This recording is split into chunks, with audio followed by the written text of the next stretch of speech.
3 heures ce matin, l'image semble sortie d'un rêve. Un rêve qui rappelle le cauchemar de la Grande Guerre. 4500 personnes qui arrivent en même temps au beau milieu de la nuit à Villers-Bretonneux. Un véritable exode pour se souvenir ensemble de tous ces Australiens qui sont tombés en 14-18. Et parmi eux, ces jeunes étudiants, ils arrivent de Canberra, la capitale, pour se souvenir simplement de ce qu'ont vécu leurs aînés. Notre présence, c'est la meilleure manière de rendre hommage et de dire à quel point nous aimons et prenons soin de ce que les Australiens ont fait. Pas seulement pour nous, mais pour tout le peuple français. Du coup, ça nous paraît normal de porter ces fleurs pour symboliser cet amour et ce respect.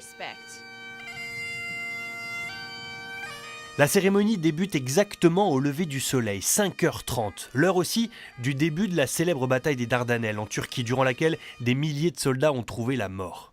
L'événement est retransmis en direct en Australie devant 8 millions de téléspectateurs, soit plus d'un tiers de la population.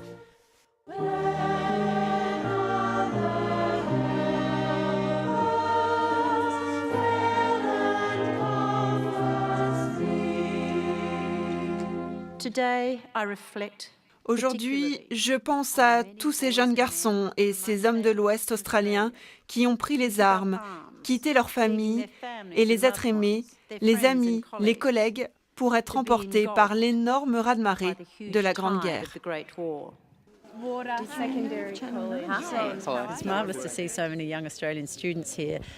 C'est merveilleux de voir ici tous ces jeunes étudiants australiens venus apprendre leur propre histoire.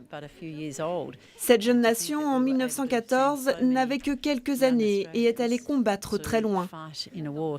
60 000 sont morts alors que la population australienne comptait moins de 5 millions d'habitants. Big smile. Je me sens si fière et honorée d'être venue de si loin jusqu'ici pour célébrer la victoire de l'Australie lors de cette Première Guerre mondiale. C'est incroyable.